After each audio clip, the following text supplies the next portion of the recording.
So there's a seed here. There's a seed. Yeah, so for the entire year you will not see this butterfly, only for those 2 or 3 months. So then the question is, how does it survive during the entire period? At what stage? It's okay.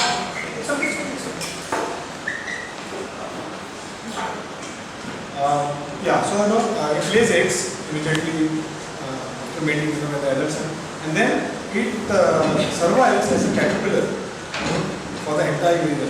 And there is a phase that at a certain time it repeats. The pupa goes into something called as a diapause. It's like it basically hibernates till favorable conditions trigger the emergence. Okay, so this is the spot swordtail. This is a tiny butterfly called the plane.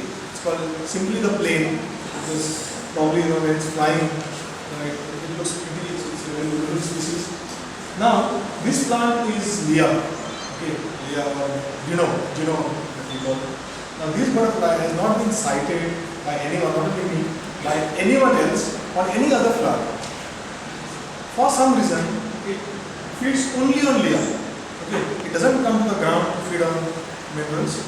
It doesn't feed on any other bottom fruits. It feeds only on the nectar of Leah. Now, this is a huge question that I've asked many people, and I don't know how to go about it. But someone has to really find out why this butterfly is so exclusively feeds only on this particular plant. So this is something that we really need to understand. Can I ask one question? What is the host plant of this? This is I don't know the name of the plant. I don't remember other, but I know that usually I know that this one is non-fruits on which it feeds on the fruit. Doesn't feed on the leaves. So it lays eggs on the reed and the caterpillar goes in. It's like a roundish, I tell you the name. So something very interesting stuff, some mysteries. This is called the color sergeant. Now, like I said earlier, there are some which don't feed on nectar. So this will feed on anything which is fermented. Okay. So rotting fruits, especially the beginning of the monsoon, when there is in the forest, fruits which have fallen will start rotting.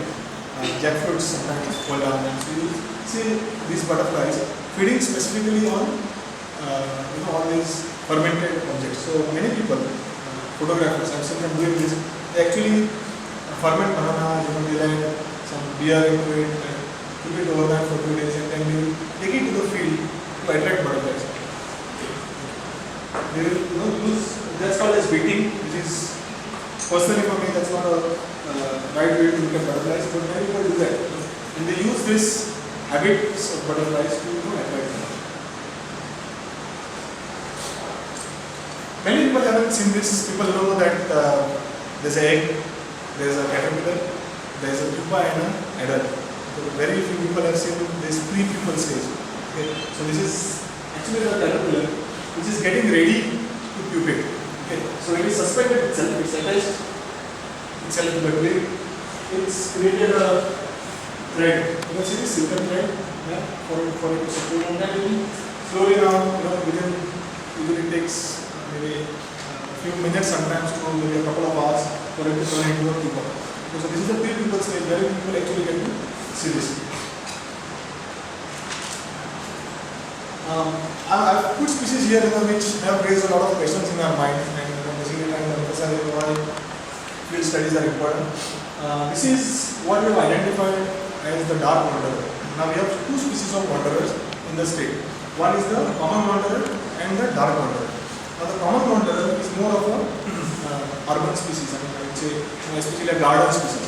So from the coast up to the middle of Goa, you see a lot of common wanderers. And the most part of both is your what is that? I forget the name. Coming from the moon. This white big flowers. Carrier. No, not carriers. It's a wine. Where? Yeah, in the forest. It's a big white flowers. Oh, that is opposite is there. Coding offer is there. Pneumonia is there. Which one is that? Remote, yeah. Okay, no, anyway, so but both the host plants are the same. So we have the common and the dark wanderer. The common wanderer is a coastal and garden species, whereas the dark wanderer is restricted to the forest areas. Now the difference, visual difference between the two is that the dark wanderer has a darker wing border, whereas the common wanderer will have blue spots here as well. Okay, and the dark wanderer, these two spots are missing. Now we have a species photographed and we have collected as well, which is in between these two. Okay, which has the dark wanderer and has these two spots as well. Okay, and then this is only the, and then we have realized during our field surveys is that this is more common than the dark wanderer in the forest. Okay. So now we have collected a few species and samples basically sent to NCBS in Bangalore to try and